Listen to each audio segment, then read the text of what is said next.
content. And bonus content. Hello, we are live. Welcome to the Toonami Squad podcast sessions. Bonus content. Woo! Woo! Yay! We had issues with our stream, so we basically want to sum up the last couple episodes of Attack on Titan and Samurai Jack have been so freaking awesome. And since Google decides to work today, we're just gonna bang them all out and tell you guys what we thought of the latest Attack on Titan and Samurai Jack because they're freaking awesome. I'm just gonna blame Michael Eisner. Yeah. So, the first topic is Attack on Titan. It talks. Spoilers. It can talk. It follows. It follows, it orders, and it talks. Yeah. And it throws horses. Get your Beast Titan today. It's also interested in your modern technology that allows you to kill them. Also has hair. Lots of hair. All around. Covering everywhere. Like So that's the equivalent. Sasquatch. Like a giant Wookiee. I was Bigfoot. gonna say Bigfoot. Yes, exactly. That's Yeah, what I pretty just said. A giant ass Sasquatch. A Wookiee Sasquatch Bigfoot thing. Yeah. So, I have not watched any of season 2, and I have not read any of the manga. Spoiler alert. So yeah, I have no clue what the hell is going on in season 2. Apparently, it's just going to cover the Beast Titan arc of Titan. I think that's what this arc is called. I don't think it's gonna answer any important questions. No, I not with don't 12 think so episodes. either. And especially the fact that every episode, the last 2 episodes have been nothing but, what was it, like, a couple months earlier or whatever. Everything's been a flashback so far of things that we have not seen. Yep. Which is annoying. I mean, I am enjoying season 2 so far, but my biggest criticism of it so far is the fact that every episode has been a couple months earlier, couple hours earlier. It's like, can we just get to the here and now? I mean, we had some big things happen in the last season. We've waited 2 years, 2 or 3 years to finally get 10 months earlier. Yay! I can say that they're at least moving at a decent pace. Yeah. I guess. But again, like the thing that gets me is the freaking the freaking flashbacks. Like there are some interesting things, like the talking Sasquatch. They're Titan in the walls. I get it. It's interesting. But then every important interesting thing that happens is followed up by, oh, we have to flash back to a couple hours earlier because character development, I guess. But it's like they should just pick up this season in the flashback and just show what happens in the flashback. And then in the next half of the season, go into this stuff. I feel like that would be more interesting. You know, because you know, you're building up your characters, and then this is the part where shit hits the fan, or leading up to the part that shit hits the fan, and then you care about the characters more when they get put in the crossfires. You know, this is like jumping back and forth between some hardcore, interesting, and big deal moments with sort of character development stuff of, you know, a couple months ago or a couple hours ago. It's really annoying. I agree. Yeah. I just don't think it's as big as a problem. If it's derailing the storyline, because it seems like this is integrated into the plot itself. It feels rushed, like the writer, like the guys making the animation couldn't decide on which story arc they wanted to go with. Like, Well, we're focusing on. I have not. Once again, I have not read the manga, but it seems to me that they are adapting this from the source material directly. So, Okay. if anything, those flashbacks are probably a part of the manga. okay, Which, Well, you know, if they're- if it serves a purpose for the storyline, that's fine. yeah, But again, well, like, I think the flashback sequence, like at the first episode, like depicting like what happened, like that's, in my opinion, that's a good way of reintroducing Attack on Titan to people, just in case. Not about season 1. Yeah, that one was fine. I'm talking about the flashback, like when they first find out that the Titans are in the wall, and then they flash back to Eren and Mikasa as kids, playing around, and everything's all happy and hunky dory. And basically, the mother tells Mikasa, I think, to never leave Eren behind or whatever. But it's like, this was something that should have been shown in season 1. Like, this is not the we got this already. We know she's loyal to Eren and will never leave him. Waste of time, waste of a scene here, And the whole thing with Sasha in the last episode, it was awesome. Don't get me wrong, awesome Sasha moment. But like, what did that accomplish? She saves a girl. I mean, it means something. Yeah, it means something to the girl. But like, when she had that flashback to, I don't know if that was her father or not.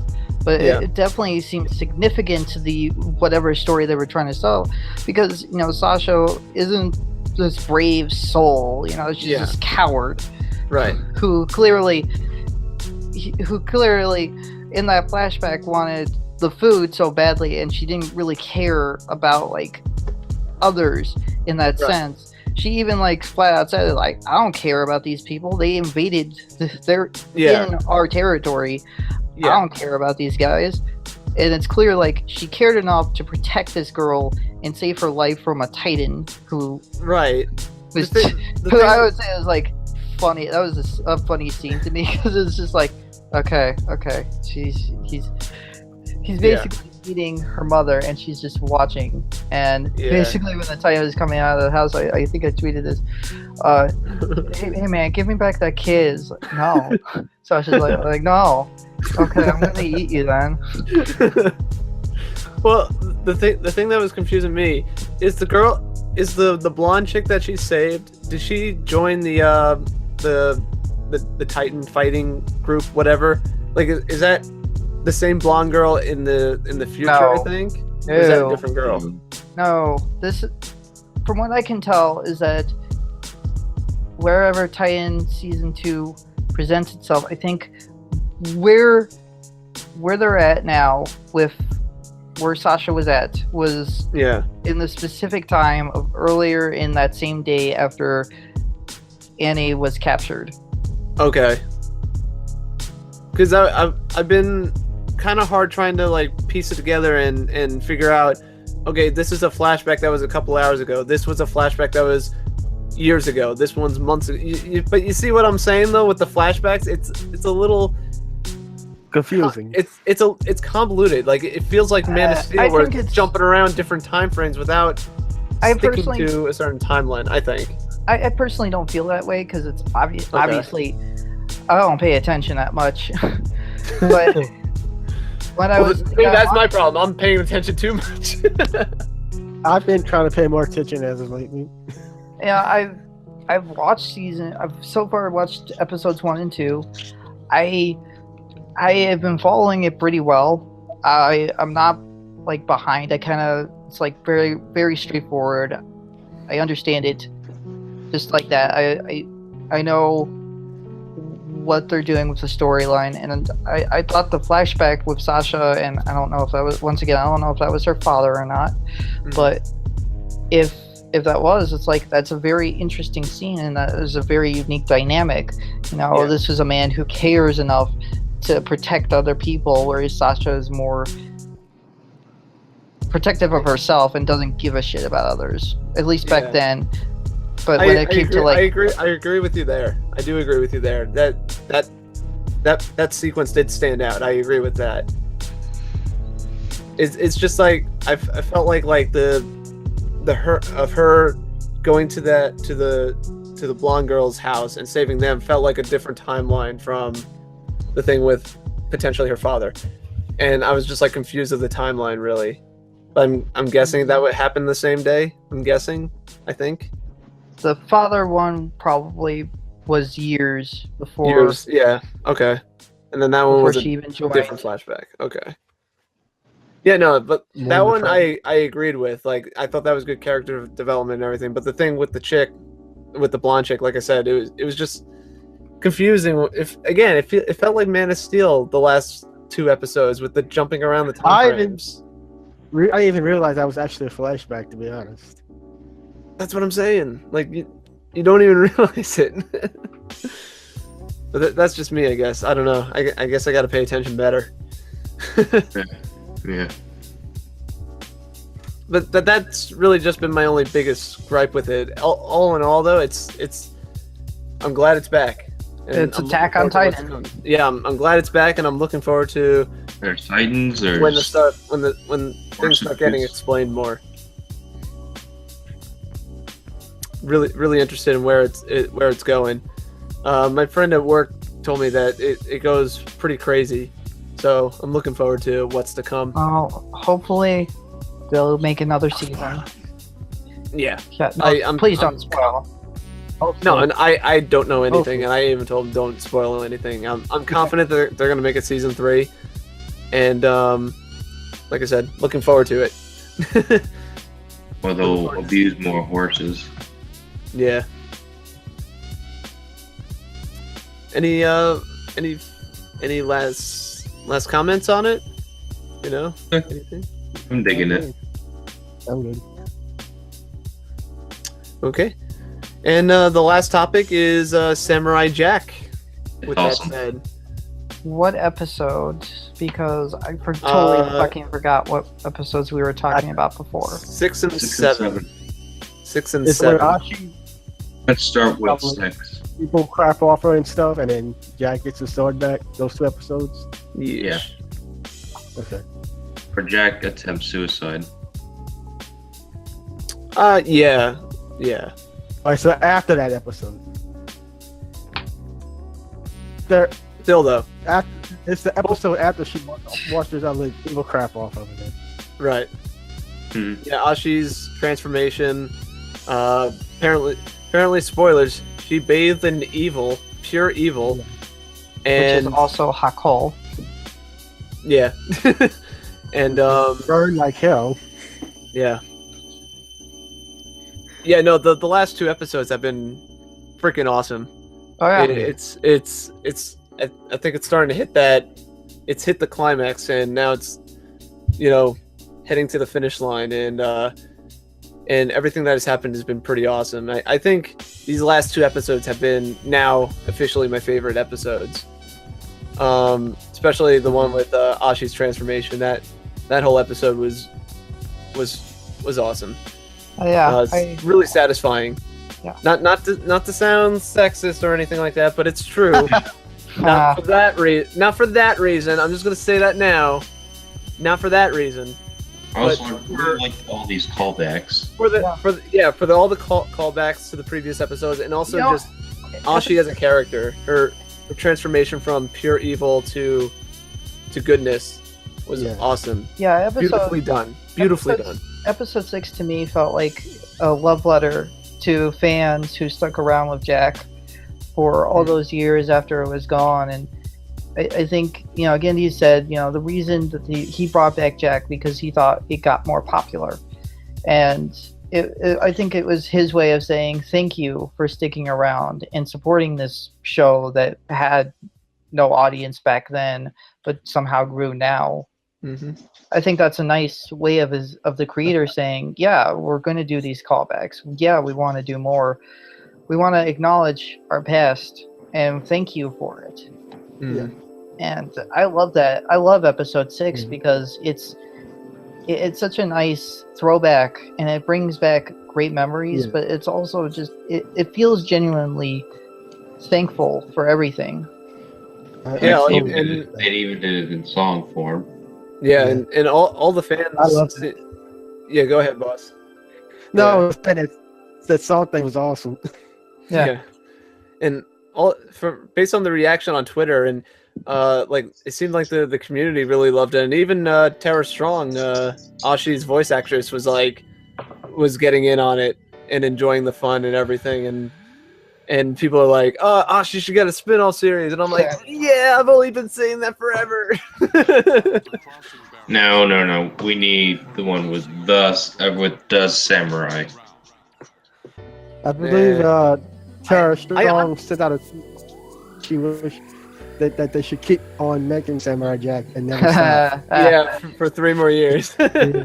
3 more seasons. I wouldn't mind that, but sometimes Yeah. it's best to just end it. Yeah. I agree. And I think they are moving towards an ending, and episode 7 kind of proves that. I think episode 7 is another fantastic episode where it kind of. One thing I should point out here is that I really love how Samurai Jack season 5 is structured. It's structured like an overarching plot, but each episode just feels episodic in nature. It's set up episodically, but there's this overarching story in the background. Yeah, I agree. And Like things do carry over, but I feel Mhm. well. I do think you would be lost if you if you started watching it like episode 7 or something like that. You do have to watch these in order, but the way that they're set up, it feels like an old Samurai Jack episode where it's kind of set in this random location. It's not the same location that you saw in the first episode. It's kind of different locations. You're going from one place, point A to point B, and then there just happens to be a story following it. Yeah. yeah, it's just a simple overarching story of this is the point that we have to get to, and what's kind of cool, like you said, it's cool that it does like the episodic where it has like its own individual story that it's trying to tell, while in the context of the overarching story. I feel like shows don't do that as much anymore. It's more very by the book, and we get to this point and done, where I felt like shows back then, Samurai Jack included, has that overarching story, but you can kind of venture around and basically explore the world a little bit. Yeah. Like, I feel like the worlds that some of the cartoon shows, modern-day cartoon shows, don't take advantage of and explore. They focus, like it's kind of a double-edged sword in a way. Because, like for me, like I'm a big story guy and character development and everything, and I feel like shows have shifted from like building a world to just focusing on the core characters. Which isn't bad. I don't think that's a bad approach. That's what I mean by like a double-edged sword. It's not bad per se. I'm not trying to say that it's bad. It's not. It's good in its own way. It's just I kind of wish that the worlds would be built a little bit more, and Samurai Jack provides that. Like it's the first show that I've seen in a while that, they just sit on the island and just take in the atmosphere, and just like when Jack was explaining the story of when they were sitting on the island and he was telling Ashi about the constellations and everything. Like there was not that did have something to do with the plot. It was to show Ashi the true world that she hasn't seen. Yeah. Jack is the only one in this world that has seen this luscious this luscious world full of life, and seen it just getting stripped away. So there's stuff like that where it's world building, but it's also telling the plot, also developing the characters. I feel like it's the perfect blend of all those at play, rather than other shows that are just kind of like just character development stuff. Yeah. I hope I explained it well enough. Yeah, I get that, and I do think there are a few cartoons out there that still do like both, where they have like character development and this world building. I remember watching Over the Garden Wall. That was fantastic character development and just this excellent sense of this world that they built. Mm-hmm. And of course, Adventure Time has this really unique world. They do build that up, and they do have some great character development in that. But I do see your point. But you know, I feel like Samurai Jack just doesn't feel like it ever changed. It just feels like it.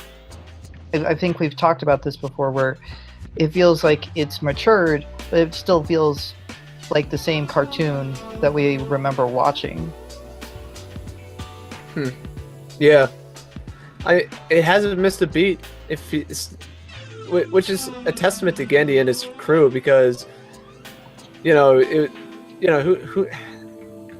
they could have gone somewhere a little bit different. They could have updated the animation to make it look better, or whatever. Well, they kind of did. I mean, they kind of did, but Yeah. but again, even though it is a bit more modernized, it still feels the same though. Like, it still feels like the classic hand-drawn style. I'm sure there's some CGI in there, but you don't see it. Like, everything a looks lot of really this, consistent. a lot of season 5 just looks hand drawn. All of it just looks Yeah, hand drawn. but that's what I'm saying. Like, you don't. If there is any, you don't see it at all. Like, I haven't seen anything that looked even remotely like CGI and computer generated. It looks all, which I appreciate. I miss the classic hand drawn on a piece of paper animation Well, rather than the CGI. Season 5 is done through Cintiq tablets and all that. It's done Yeah. through programs like Photoshop, and I don't know if they use Toon Boom on this, but they of course they outsource this to Korea, where they do all the heavy lifting. Right. But they But did still, the though, design. it looks consistent with the previous incarnations. Yeah, And I agree. Yeah, and The the only thing thing- is that they could have gone something drastically different. They could have. Yeah. But- The only thing I'm not really too excited about is Jack's old look with this new design. Kind of looks off. Yeah. I was gonna say that I'm so used to seeing him with the beard, and then I'll just see his old design and like, oh, Yeah. I am ashamed to admit it, but when he first got the sword back and it's glowing and everything, I believe that, to me, that's the shot that stood out to me, where it was like, it looked this, it did look the same, but it looked different. That was the Yeah. point where it looked like, oh, Yeah. this looks different from the original, to be fair. yeah, Yeah, well, that's because, ultimately because Gendy and his crew redesigned Jack Yeah. to be less cartoonish, more rounded, and Yeah. I don't think that works with old Jack's look. Maybe if he kept the beard and kind of kept this very old style look and just held the sword normally, I think that would look cool, but I think him in his old samurai outfit, it kind of looks very off. Go with the Ben Kenobi look. Yeah. Yeah, But yeah, other than the design rechange, which it looks off, but it isn't bad. It wasn't. I just find the design that it fits better for bearded Jack than old Jack design. It wasn't Yeah. immersion breaking at No. all. It was just for it's kind of like seeing a glitch in a video game. It takes you out for a second, and then you just get right back in. You're like, okay, whatever, it's fine. yeah.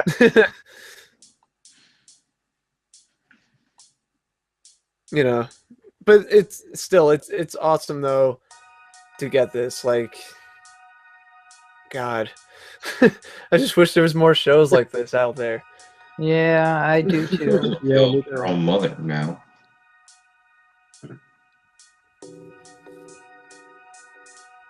No, nothing. How to kill your own mother. Huh? Oh right, Ashi. Well, that's a spoiler. That's a Oh, yeah. spoiler. Well, Spoilers. we don't know if that happened. We don't know if that happened. But then Wait, again, We saw the episode. season What went right through her? what mean, happened? season couldn't 5 understand. Season 5 definitely doesn't have the best track record from falling off cliffs. Okay, I get it. She killed. You never know. You never know. I think she's still alive. If that, when she had killed her mom, and I think so. I think so too. yeah, I think she's still alive. Yeah, maybe. Yeah. I have a feeling she's gonna pull she's gonna pull a Gollum and show up at the very end, and maybe even bite a finger off. I don't know, but Take more than that to kill her off. I'm predicting that the final episode, if there is going to be a fight, I have a feeling it's going to go all Lord of the Rings, like, they get to the Mount Doom, and then he's going to do the sword thing, and then then maybe Aku breaks the sword, and then they somehow pull a rabbit out of their and save themselves somehow. I don't know. 3 more episodes left. It's almost over. I don't want it to end. Me neither. Hopefully they do a Samurai Jack marathon on Memorial Day.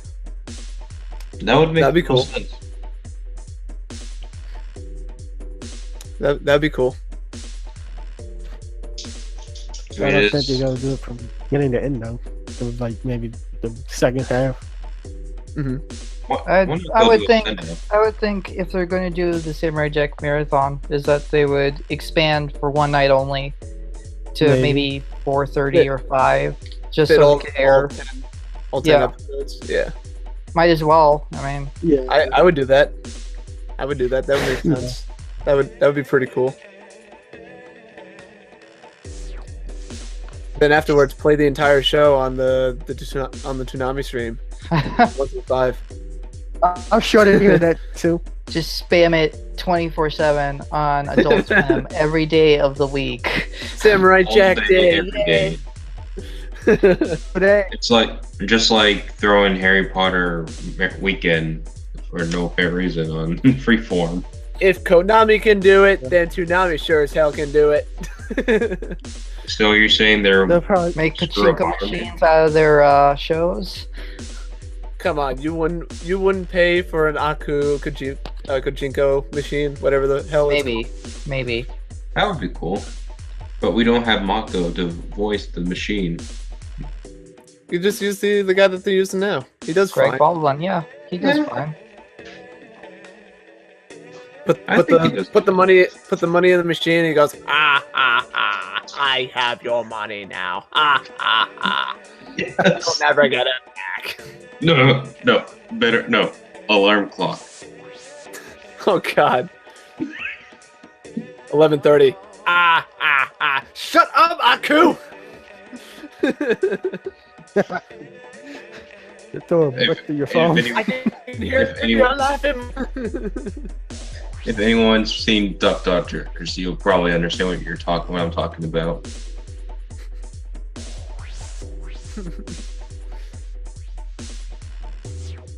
I think that does it. Yep. Yeah. And with that, we end this episode with a Aku pachinko machine. This concludes this extra goodie of the Toonami Squad podcast sessions. That was our recap of Samurai Jack and Attack on Titan. We will see you guys next time. Adios.